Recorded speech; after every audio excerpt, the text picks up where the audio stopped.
یہی وجہ ہے کہ ایسے گھروں کو اہل ایمان کی پہچان کہا گیا ہے، کیونکہ جو دوسروں کو عزت دیتے ہیں وہ دراصل اپنی عزت کو بڑھا لیتے ہیں۔ انسان کی اصل آزمائش تب سامنے آتی ہے جب وہ اپنے دل کی حقیقت کو پہچاننے میں ناکام ہو جاتا ہے۔ اکثر لوگ سمجھتے ہیں کہ وہ اللہ کے قریب ہیں، ان کی نیتیں پاک ہیں اور وہ خالص عبادت کر رہے ہیں، مگر حقیقت یہ ہے کہ شیطان سب سے پہلے نیتوں میں وسوسے ڈالتا ہے۔ جب انسان عبادت کو لوگوں کو دکھانے کے لیے کرے، جب قرآن پڑھنے کا مقصد یہ ہو کہ لوگ اسے حافظ یا قاری سمجھیں، جب نماز پڑھنے میں دل سکون سے زیادہ دنیاوی تعریف تلاش کرے، تو یہ سب اسی بات کا ثبوت ہے کہ نیت بگڑ چکی ہے۔ نیت کی خرابی کی ایک بڑی علامت یہ بھی ہے کہ انسان چھوٹے چھوٹے نیک عمل کو معمولی سمجھ کر چھوڑ دے اور بڑے اعمال کو صرف نام و شہرت کے لیے اختیار کرے، جیسے صدقہ اس وقت دینا جب مجمع میں لوگ دیکھ رہے ہوں، یا کسی ضرورت مند کو صرف مدد اس لیے دینا کہ تصویریں کھینچی جائیں اور تعریف ہو۔ یہ وہ مقام ہے جہاں انسان یہ سمجھتا ہے کہ وہ بہت بڑا نیکوکار ہے، لیکن حقیقت میں اس کا دل دنیا کی محبت میں گم ہو چکا ہوتا ہے۔ اسی طرح ایک اور خطرناک علامت یہ ہے کہ انسان اپنی خامیوں کو بھول کر دوسروں کے عیب تلاش کرنے لگے، اپنی نمازوں میں کمی کو نہ دیکھے مگر دوسروں کے سجدے میں چھوٹی سی حرکت پر تنقید کرے، اپنے دل کی غفلت کو نہ سمجھے مگر دوسروں کی کمزوریوں کو بڑھا چڑھا کر بیان کرے۔ یہ وہ بیماری ہے جسے نبی کریم صلی اللہ علیہ وآلہ وسلم نے ریاکاری اور نفاق قرار دیا ہے۔ ایک سچا مومن ہمیشہ اپنے دل کی فکر کرتا ہے کہ کہیں میرا عمل ضائع نہ ہو جائے، جبکہ نیت کی خرابی انسان کو یہ گمان دیتی ہے کہ میں سب سے بہتر ہوں۔ یہی غرور اور خود پسندی انسان کو ہلاکت کے قریب لے جاتی ہے۔ یوں لگتا ہے جیسے وہ اللہ کے راستے پر ہے، مگر حقیقت میں اس کا قدم گمراہی کی طرف بڑھ رہا ہوتا ہے۔ لہٰذا ضروری ہے کہ ہر انسان اپنی نیت کو بار بار پرکھے، ہر عبادت سے پہلے خود سے پوچھے کہ کیا یہ اللہ کے لیے ہے یا کسی اور مقصد کے لیے۔ جو شخص یہ سوال دل سے کرتا ہے، اللہ اس کے عمل کو سنوارتا ہے اور اسے اخلاص کی دولت عطا فرماتا ہے۔ اللہ 3 گھروں سے ہمیشہ خوش ہوتا ہے، ان میں سے تیسرا گھر جس میں مصیبت پر شکوہ نہیں بلکہ شکر کیا جاتا ہے۔ مصیبت جب آتی ہے تو اکثر گھروں کا سکون بکھر جاتا ہے، کوئی بیماری ہو، کوئی نقصان ہو یا کوئی اچانک حادثہ تو گھر میں رونا، شکایت اور شکوہ عام ہو جاتا ہے۔ ایسے وقت میں الفاظ کی تلخی اور لہجوں کی سختی سے ماحول مزید بوجھل ہو جاتا ہے، لیکن یاد رکھیے اللہ کے نزدیک وہ گھر بہت قیمتی ہے جہاں مشکل کے لمحوں میں زبان سے شکایت نہیں نکلتی بلکہ شکر کے کلمات ادا ہوتے ہیں۔ نبی کریم صلی اللہ علیہ وآلہ وسلم نے فرمایا کہ مومن کا حال بھی عجیب ہے، ہر حال میں خیر ہے، اگر نعمت ملے تو شکر کرتا ہے، اگر مصیبت آئے تو صبر کرتا ہے۔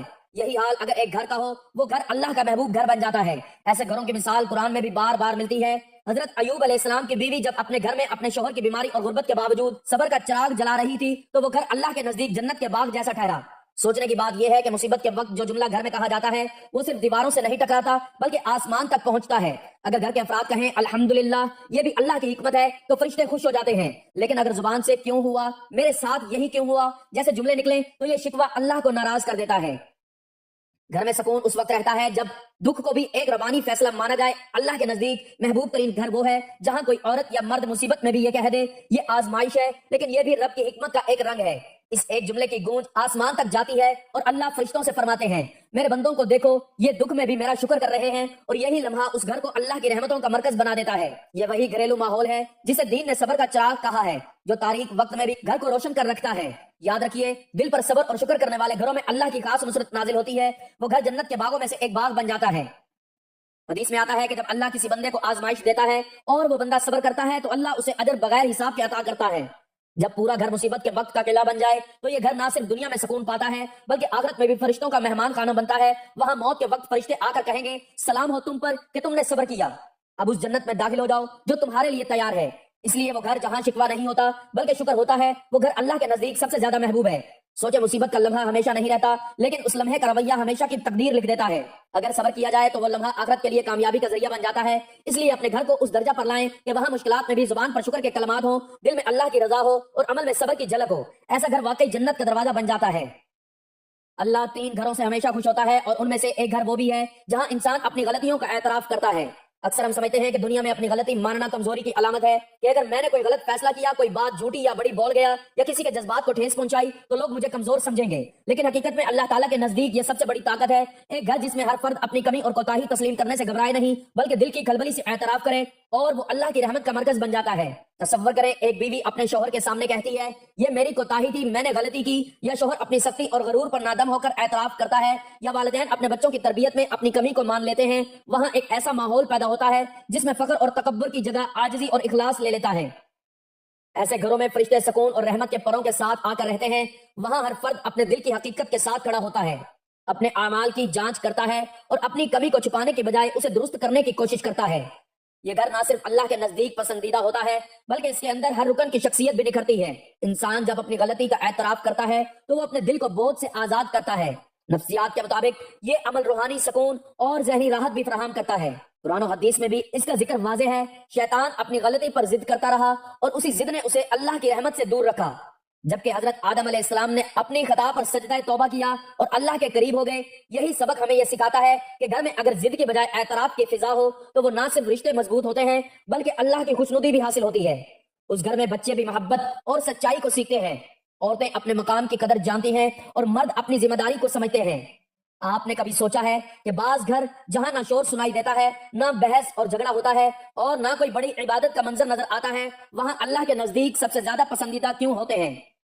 یہ وہ گھر ہیں جہاں باپ، ماں یا بیوی خاموشی سے دل ہی دل میں اپنے گھر والوں کے لیے دعا کرتے رہتے ہیں۔ ایک ماں اپنے بچوں کے لیے ہدایت طلب کرتی ہے، ان کے دل میں نیکی کے بیج بوتی ہے اور ہر قدم پر ان کے لیے حفاظت کی دعا کرتی ہے۔ وہ شوہر کے رزق میں برکت اور اس میں بہتری اور دل کے سکون کے لیے اللہ سے درخواست کرتی ہے۔ وہ والدین کے لیے مغفرت اور طویل عمر کی دعائیں کرتی ہے اور یہ سب کچھ بغیر کسی کو دکھائے، بغیر کسی کی توجہ حاصل کیے خاموشی سے کرتی ہے۔ ایسے گھروں کی خصوصیت یہ ہے کہ ہر رکن اپنے دل کی نیت کو اللہ کے سامنے کھلا رکھتا ہے اور اپنی دعا اور محبت میں اخلاص لاتا ہے۔ یہ گھر اگرچہ دنیا کے لوگوں کی نظر میں عام یا معمولی لگ سکتا ہے لیکن حقیقت میں اللہ کے نزدیک انتہائی عظیم ہے۔ آسمانوں پر ان گھروں کی یاد اور ذکر ہمیشہ بلند رہتی ہے کیونکہ یہ دعاؤں کا مرکز اور محبت کی علامت ہوتے ہیں۔ ہر چھپی ہوئی دعا، ہر خاموشی نیت اور ہر دل سے کی گئی التجا اللہ کے نزدیک قیمتی ہوتی ہے۔ تو ایسے گھر جہاں بتائی گئی باتوں کو ملحوظ خاطر رکھتے ہوئے ماحول کو بہتر بنایا جاتا ہے تو اس کے اثرات صرف اس گھر تک محدود نہیں رہتے بلکہ پورا معاشرہ اس کی برکتوں سے مستفید ہوتا ہے۔ ایسے گھروں سے ہی نیک نسلیں، صالح معاشرہ اور اللہ کی رضا حاصل ہوتی ہے اور یہی وہ گھر ہیں جن پر اللہ تعالیٰ کی خوشنودی ہمیشہ سایہ فکن رہتی ہے۔ اے اللہ ہمارے گھروں کو اپنی رحمت اور سکون سے بھر دے، ہمارے گھر والوں کے دلوں میں محبت، عزت، صبر اور خلوص پیدا فرما اور ہمارے گھروں کو ان گھروں میں شامل فرما جن سے تو ہمیشہ خوش ہوتا ہے۔ دعا ہے کہ اللہ تعالیٰ میرا سنانا اور آپ کا سننا اپنی بارگاہ میں قبول و منظور فرمائے، آمین۔ ناظرین، گزارش ہے کہ اللہ تعالیٰ کے 99 ناموں میں سے کوئی ایک نام لکھ کر کمنٹس میں ضرور شیئر کریں۔ اللہ تعالیٰ ہم سب کا حامی و ناصر ہو، آمین۔ جزاک اللہ۔